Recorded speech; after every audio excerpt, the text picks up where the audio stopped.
మన ఆంధ్రప్రదేశ్ని రావణ కాష్టంగా చేసి ఈరోజు ఇంత 45 రోజుల్లోనే ఇంత బీభత్సంగా ఎక్కడ చూసినా ఇక్కడ ఆయన లోకేష్ గారు పాదయాత్రలో రెడ్ బుక్ రాసుకున్నాడో అదే పరిపాలన చేస్తున్నాడు.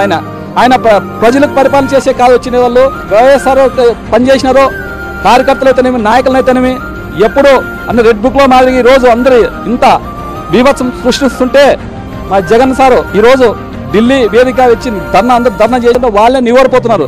ఇదేం పరిపాలన ఇది? ఈ కూటమి పరిపాలన ఖచ్చితంగా మేము పార్లమెంట్లోన రాజ్యసభలో ఖచ్చితంగా మేము లేవనెత్తామనేది అందరూ సపోర్ట్ ఈరోజు మన జగన్ సార్కి అందరికి మద్దతు ఇస్తున్నారు. పవన్ కళ్యాణ్ గారు ఆయన డిప్యూటీ సీఎం, ఆయన ఇంతకుముందు అయితే చిన్న గొడవ అయితే ఒంటికాలం లేచేవారు. ఆయన ఈరోజు ఎక్కడ పోయినారు? ఆయన సుమారుదైతే అసలు 20 రోజులైంది. ఈరోజుకి ఆ శవముగా నెలలు వాళ్ళు గోడాడుతున్నారు. మా పాపని శవం చూపిస్తే మేము కడసారి చూసుకుంటామనేది ఎంత ప్రాధాన్యమైనారు. ఆయన కానీ తల్లిదండ్రులు వేడుకున్నారు. అమ్మ ముఖ్యమంత్రి గారు రండి, పవన్ కళ్యాణ్ గారు రండి, లోకేష్ అందరూ వేడుకున్నారు. అయినా కానీ దానికి చిత్తలేకెత్తలేదు, వాళ్ళకి అవన్నీ లేదు.